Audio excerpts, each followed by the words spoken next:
Our MCA is let us say is an ignorant man. It's very ignorant. How? You can't call a meeting. Okay, it's not somebody who can set time and listen to you know. Ngoy my brother out there from the first thing ituko ndio no for the last 4 years. Chierire go swe kirogo arangiri mukutano gwa basai.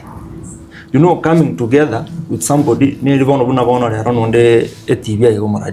we are sharing mind. So it means if there is a function somewhere I've been called, I may set my time we share mind. But if you see our current MCA Asimoro Merane, where Bahamatanga you can share nothing.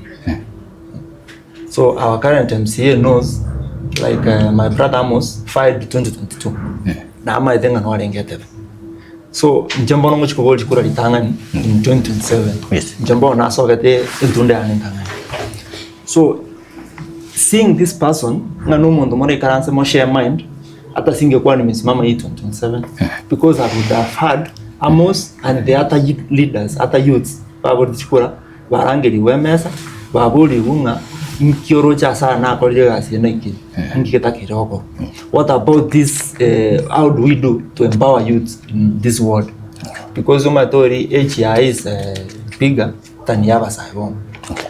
Ikiroro a good leader ono Amos, you could have used him amadenga bekapa sayamo va mobilize vachamo toba kwanere ngiche in bakwane manye differences chabo manye hardship ba weather manye na kitora bakonya ngondo wana ino. Okay, they form even na bako form even a circle of financing those people, young people of Nyakoe bachaka na oni biashara.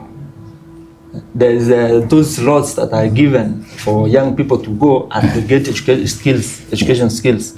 Yeah, those things onomo akata gocha konya ko nyora basai has to use some young leaders ko banyo. He has not done.